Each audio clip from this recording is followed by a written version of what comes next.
I took the job and asked that I not be paid for 2 years. And I made sure that my appointment letter was read at our first staff meeting. And the question I was expecting from the staff did come out. They asked me, so why are you doing this? And I told them, well, I may not tell you why I'm doing it, but at least now that you know that I'm not being paid, and now that you know that I'm driving at that institute, I also drove the oldest car in the fleet. It was a 16-year-old Nissan something or other. Now that you know that, you have to start asking yourselves, why is this guy this crazy? Once they know you're not there for yourself or the perks, when you call them to work, they will come when they see you working. And for me, that was the reason. Because when you lead, you have to convince the people who work for you, who work under you, who work with you, that you're not there for yourself. You're not there to aggrandize your own self. Military leadership has proven that when you let those who work under you, under your command in the military, know that you will come back for them even if they're stranded somewhere, some godforsaken part of the world. They will go into those one-way situations because they trust that you will come back for them, even if it's next year. They will hold the faith with you. So it's important for all of us to convince people who work with us, for us, under us, that we're there for the right reasons. And once they do, there's nothing you will ask them to do that they won't do. That has been my experience. There's nothing that you ask them to do that they won't do. And how do you do it? You show them that you're not there in your own self-interest. And then you show them that you respect them. And then you show them that you treat them equitably. And I deliberately didn't say equally. Because to my understanding, treating them equitably suggests that those who do better get better in terms of the response from you. There's so many examples of countries that are doing much better than others on this continent. And ones that come to mind, Zambia, Rwanda, Ethiopia is moving these days. Kenya started this big anti-corruption fight. And for me, this increases my optimism about our continent. I'm convinced that if we all do our bit, we should see the success that some countries have seen spread like wildfire across our continent. Africa has so much potential, it always has. Otherwise, why would the rest of the world be here in Africa? They see, and we should also. I see the African problem very simplistically. I see it so simplistically that I think solving the African problem is very simple. What is the African problem? From where I stand, we don't reward good behavior, and we don't punish bad behavior. And so the motivation set, the incentive set is so distorted that everything has gone out of whack. And if you think about these countries that are doing better than others, you will see that the fundamental to their progress is this issue of order, where if you do wrong, you will be held to task. And if you do right, you will be rewarded. Human beings are very rational. And the minute you lay that out, they respond, as we all should.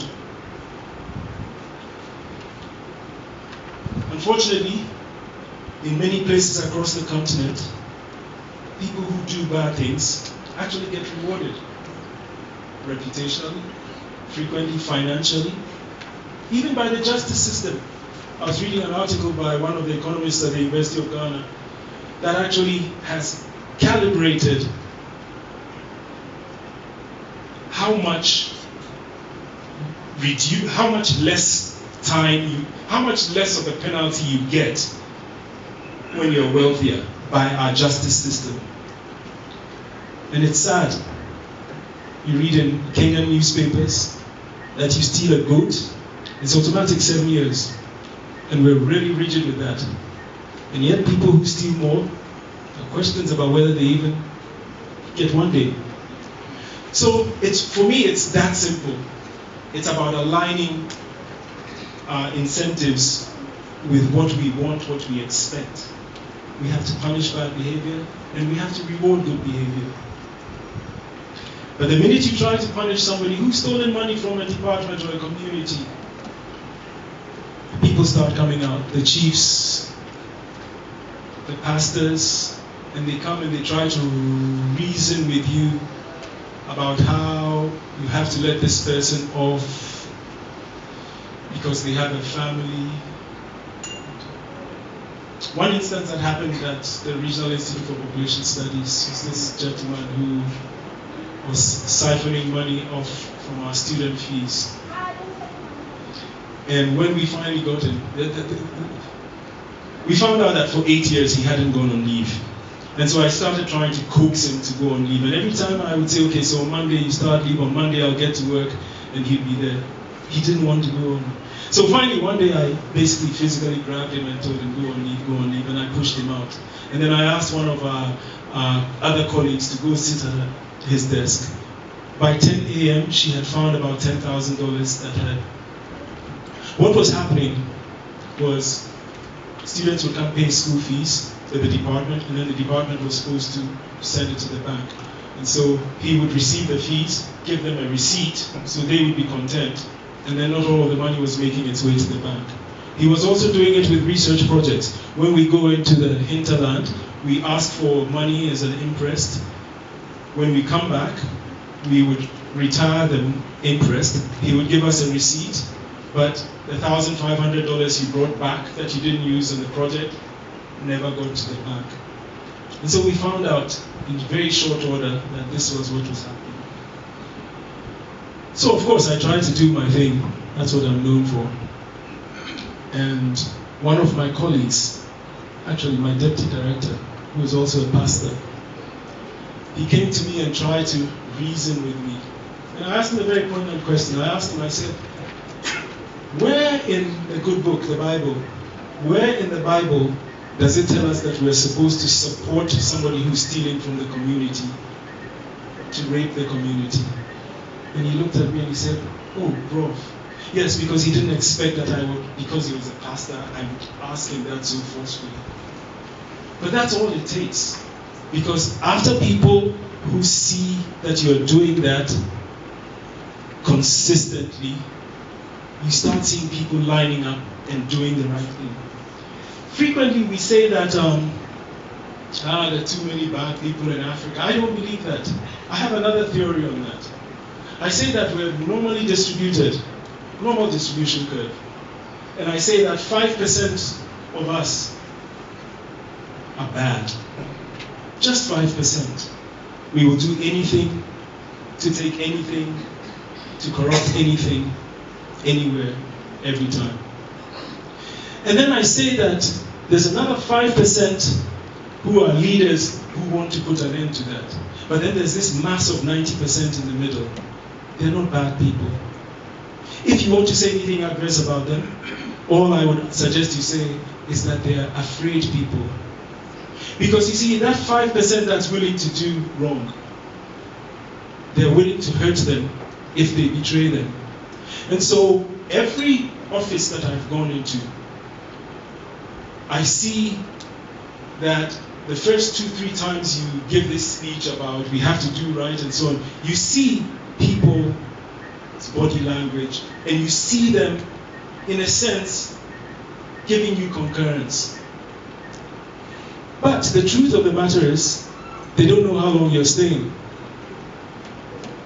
How do they know that as soon as they start betraying thieves, you're moving to the next big job that comes for you? So they stay and they watch you, and they watch you, and they watch you. And then at 3 months, when they realize, this guy means it, then you start seeing anonymous notes left on your windshield wiper, anonymous notes slipped under your door about something that somebody's doing behind your back and so on and so forth. And then if you act on those, then you see them get courage and step up during meetings and start holding people to task. There are a lot of good people on our continent. And so if our concern is about whether if we do the right thing, people will talk adversely about us, rest assured that this is what people are looking for. This is what our people have been asking for. Be willing to reward good and punish bad behavior. Because once the people come on board and they start doing the work, obviously it's going to generate profit.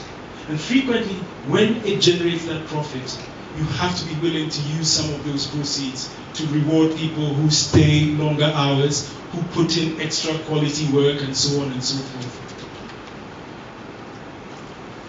My experience is that once you are willing to do that, incentives align properly and people respond like the rational human beings that we all are.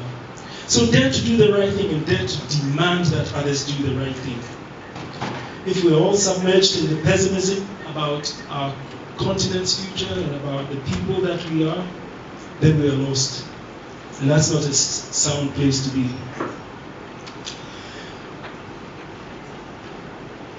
When you initially come in with your do-right rhetoric, don't be surprised if people are a bit skeptical. They've heard it before.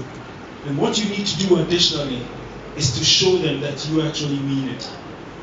So it is that actual behavior, when you start manifesting it, that then generates the profit. And be patient, because they need time to develop the confidence to come and support the work that you want done.